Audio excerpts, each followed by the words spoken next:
Rumour has it the R3 and R1 are definitely coming. But where's the M5 Mark II, the R7, the R10, the RP2 we're all hoping to see? Let's look into that.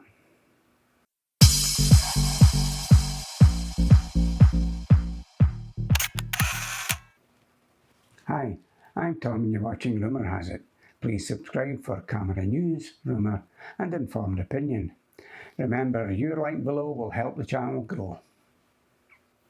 Now that the R3 is confirmed, and the R1 is also by omission, Canon effectively confirmed it when they said the R3 wasn't the flagship, though we'll probably have to wait till 2023 for the new tech expected in the R1. Will it be quad pixel AF and a global shutter? We'll take a look at what might be next, and why the news and rumours have gone quiet again. What does it mean for the highly anticipated cameras like the R7 and R10? And what about the M series? Has that been left behind? Or has it? There are strong rumours that small-bodied APS-C cameras with RF mount are in development. What could these cameras look like, and what would make sense for Canon in tomorrow's market? The obvious DSLR candidates for replacement are the 90D and the 7D, but the mirrorless M5 Mark II is also missing in action. Many expected the M5 camera would follow the M6. Even if Canon had just reissued the M5 body with the M6 II innards and the additional controls of the M5, many of those users would have been more than happy.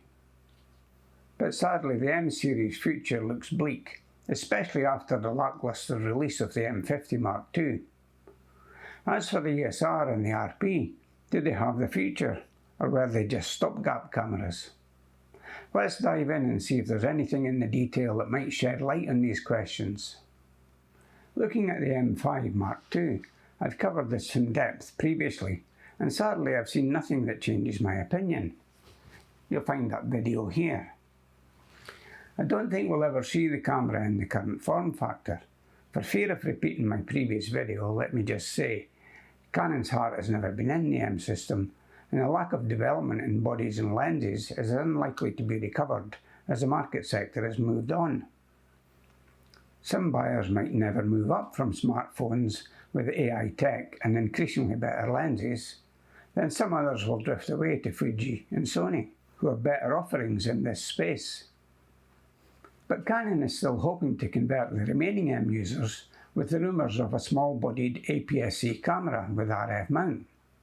I know this sounds unlikely to some, but the rumours persist and patents have been filed to support such a thing. There's also been a successful strategy for Sony, with the E-mount covering APS-C and full-frame cameras. So far from being impossible, Canon may well bring these cameras to the market sooner than we think. Would that mean an RS M5 or an RS M50? Or will Canon come up with a completely new naming convention for these small RF mount bodies? What would be your guess? Let me know in the comments below. Looking at the 90D, again I've got a video supporting this rumour in more detail. The 90D will be due a replacement in 2023, and that marks the anniversary for Canon, with the 10D being released in 2003, as I explained in that video, way back in November 2020. It never got much traction at the time, so why not go back and give it some views? You'll hopefully notice where I've improved my editing. There are significant cost advantages in APS-C based cameras. The sensor's the highest cost driver in most cameras, so an affordable enthusiast line of double-digit bodies will not end with the 90D. I fully expect to see it transition to mirrorless, providing yet another market for those rumoured APS-C RF lenses.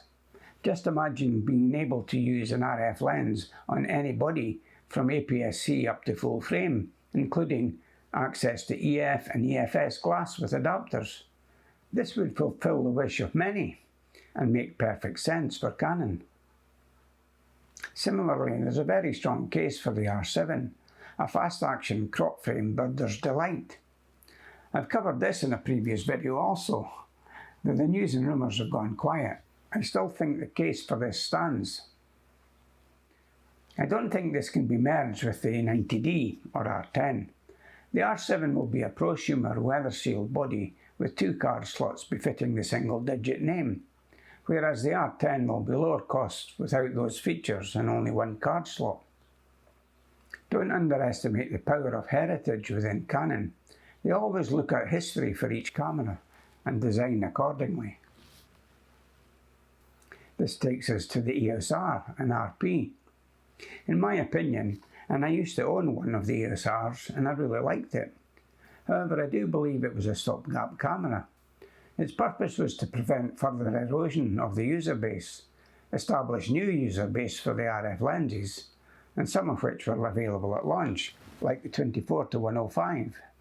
This allowed real-world testing and feedback of the features for refinement and development of the later R5 and R6. I just can't see a place for the eosR 2. Remember, the eosR was priced at £2,350 at launch, which is in line with the R6. It's unlikely that Canon would reduce the cost without reducing the feature set, which doesn't leave room for another body between the R6 and the RP. The RP is a different case, as there's a place for an entry-level full-frame camera, and it's possible to see how Canon reached that price point with a plastic body and a lower set of features. Can you see a gap for the eosR Mark II? And what feature set or quality standard would you give up to place it in a price point somewhere between the RP and R6? Something that doesn't encroach on either camera. So when are we likely to see either of these cameras?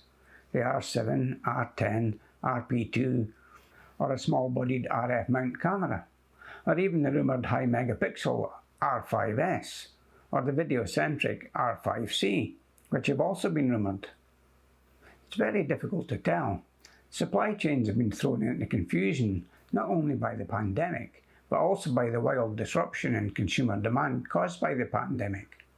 Games consoles, fitness equipment, video conferencing, graphics cards, webcams, audio gear have all seen surge demand. Silicon chip foundries have altered their assembly lines and equipment to meet this demand, and shipping containers are on the wrong side of the world, in the wrong locations, and disrupted by reduced transport links. It's certainly not a good time for a product launch. Only companies that have pre-booked space and equipment or have strict contractual agreements can be sure of continuity of supply in these times. This is how Apple and Samsung can continue to ensure their next smartphone, iPad or M1 chip is available to meet demand, but even they aren't immune.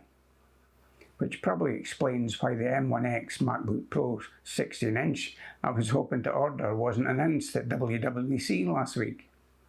And it also explains why some second-hand goods are selling for more than new. With the surge demand for goods being followed by the Christmas rush, yes, in manufacturing terms that will be happening soon. There will be very little let-up, so expect delays for some time to come. There may be product announcements still to come this year, but I doubt we'll see actual shipments beyond what's already been announced. So I'm sad to say, it looks like the wait for an R7, R10 or an APS-C RF mount camera will take a little longer than you or Canon would like. If you have money burning a hole in your pocket, then there's always the R3 to hold your attention until the R1 comes along. Or why not enjoy the camera you have? It's still able to take the photo of the century. You just need to have it with you when the opportunity presents.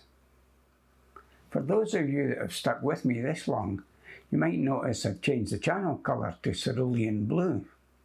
This is a little cooler than the last colour, which brought some criticism of eye strain, and no doubt was the reason my viewing trends showed a rapid drop before stabilising. At least that's what I tell myself. I've also recently purchased a Zhiyun gimbal to improve my walkabout videos. I plan to experiment with that in the next few weeks before I release my next edition of Walking the Wild Side. I hope that shows my commitment to improving the channel, and in return all I ask is a like and a subscribe. Thanks for watching, Rumour has it. I hope you found this useful. Please like, and if you're new here, click the subscribe button below. It really helps the channel grow. and for my part I'll continue to bring you camera news, rumour and informed opinion.